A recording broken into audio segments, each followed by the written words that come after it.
레위기 23장 1절부터 14절입니다. 오늘 본문의 배경이해입니다. 23장부터 25장은 이스라엘 백성들이 지켜야 할 거룩한 안식일, 안식년, 희년, 그리고 거룩한 절기들에 대한 명령들입니다. 성전이 거룩하게 구별된 장소인 것처럼 절기는 거룩하게 구별된 시간입니다. 이스라엘의 대표적인 절기는 유월절, 맥주절, 수장절입니다. 이스라엘 백성들은 이러한 절기들을 지키며 이스라엘은 다른 이방 나라들과 구별될 수 있었습니다. 이러한 절기에 대한 설명은 레위기 23장, 민수기 28장부터 29장, 신명기 15장부터 16장에 기록되어 있습니다. 레위기 전체를 볼 때 1장부터 10장에서 시작된 성소에서의 거룩이 11장부터 15장에서는 가정의 거룩으로 이어지고 18장부터 22장에서는 이스라엘 공동체 생활에서의 거룩으로 이어집니다. 그리고 오늘 말씀이 시작되는 23장부터는 시간의 거룩으로 확대됩니다. 이로써 이스라엘은 모든 영역에서 거룩한 제사장 국가로서의 모습을 갖추게 됩니다. 23장 1절부터 3절입니다. 주님의 절기와 안식일. 주님께서 모세에게 말씀하셨다. 너는 이스라엘 자손에게 말하여라. 그들에게 다음과 같이 일러라. 너희가 거룩한 모임을 열어야 할 주의 절기들, 곧 내가 정한 절기들은 다음과 같다. 엿새 동안은 일을 하여라. 그러나 일의 날은 반드시 쉬어야 하는 안식일이다. 거룩한 모임을 열어야 하고 어떤 일도 해서는 안 된다. 이날은 너희가 살고 있는 모든 곳에서 지킬 주의 안식일이다. 여기서 주님은 이스라엘 백성에게 절기를 선포하십니다. 이 절기는 하나님이 때를 정하여 백성들에게 모이라고 명령하신 것이기에 거룩한 시간으로서 반드시 지켜야 합니다. 먼저 안식일에 대한 것입니다. 안식일은 모든 절기의 기본이 되는 날로서 절기 중의 절기입니다. 대부분의 절기는 안식일을 기반으로 쉼을 얻는 날로서 안식일의 연장선상에 있습니다. 구약 성경에서 안식일을 지키는 목적은 창조주 하나님을 기억하며 구원해 주신 은혜를 돌아보는 날입니다. 간단히 말해서 창조와 구원을 기억하는 날이 안식일입니다.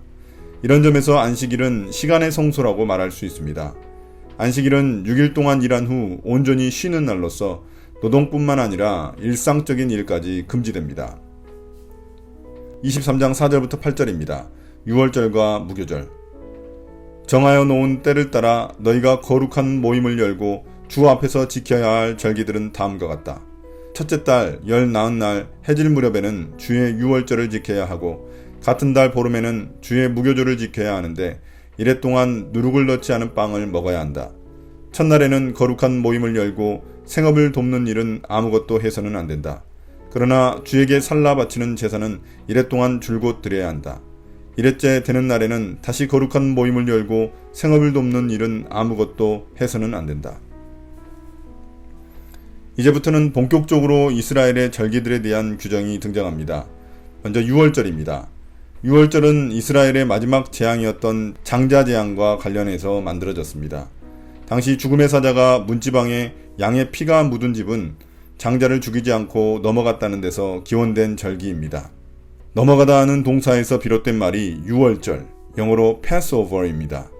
이 절기는 첫째 달 14일 저녁에 지키는데 첫째 달이란 가나안 달력으로는 아비월, 바벨론 달력으로는 니산월이라고 부르며 우리의 태양력으로는 3월 중순부터 4월 중순까지입니다.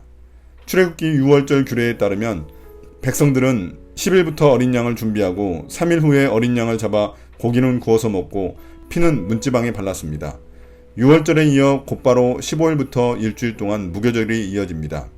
무교절에는 누룩을 넣지 않은 빵을 먹는데 이는 이스라엘이 이집트에서 탈출할 때 요리를 하지 못하고 반죽만 한 채 광야로 나가 쓴 나물과 함께 그것을 구워 먹었던 것을 기념하는 것입니다.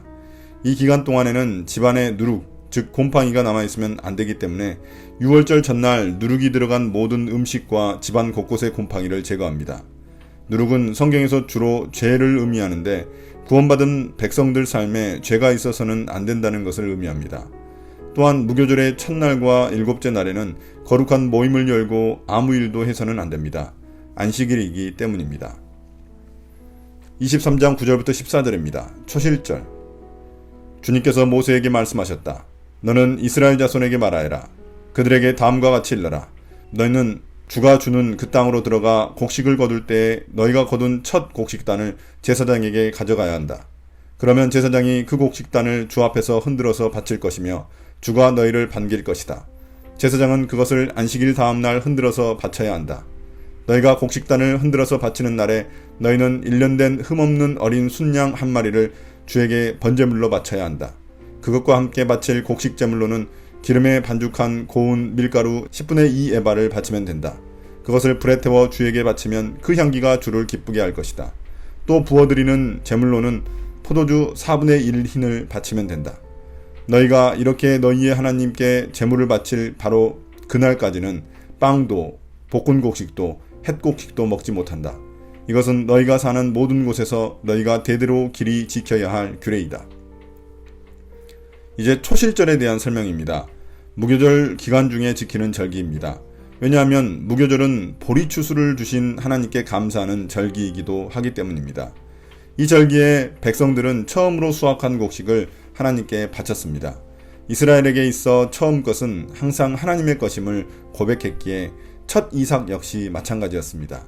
무교절이 시작되면 다음 날, 즉 안식일 다음 날 첫 이삭한 단을 하나님 앞에 가져와서 흔들면서 감사를 드립니다. 예수님이 부활하신 날이 바로 안식일 다음 날인 주일입니다. 예수님은 부활의 첫 열매가 되셔서 나중에 우리 모두 부활에 참여할 수 있는 소망을 주셨습니다. 이 초실절에는 1년 된 흠없는 순양을 번제로 드려야 하며 기름에 반죽한 고운 밀가루 10분의 2 에바를 곡식 제사인 소제로 바쳐야 합니다. 또한 포도주 4분의 1 흰을 부어드리는 제사인 전제로 드려야 합니다. 이처럼 하나님께 제사를 드린 후에야 이스라엘 백성들은 곡식을 먹을 수 있었습니다. 오늘의 묵상 포인트입니다. 첫 번째, 거룩한 장소와 거룩한 시간은 이스라엘 백성의 정체성을 기억하게 해줍니다. 일상을 멈추고 거룩한 모임을 여는 것은 그들의 주인이 하나님이심을 고백하고 인정하는 의식입니다. 우리가 매일 묵상의 시간을 정하고 매주일 예배의 시간을 구별하는 것도 하나님이 우리 삶의 주인임을 고백하는 의미입니다. 두 번째, 무교절에는 집안에서 모든 누룩을 제거해야만 했습니다. 이는 하나님의 백성들의 삶에 죄가 있어서는 안 된다는 의미입니다. 예수님이 이 땅에서 순전하고 진실한 삶을 사셔서 무교절의 의미를 성취하셨습니다. 그러므로 우리 그리스도인들의 삶도 순전하고 진실한 삶이어야 합니다. 오늘의 기도입니다. 주님, 수확한 첫 곡식을 주님께 드리는 것이 이 땅의 주인이 주님임을 고백하는 것처럼 우리의 삶을 주님께 드려 내 삶의 주인이 바로 주님임을 고백하게 해주십시오. 예수님 이름으로 기도드립니다. 아멘.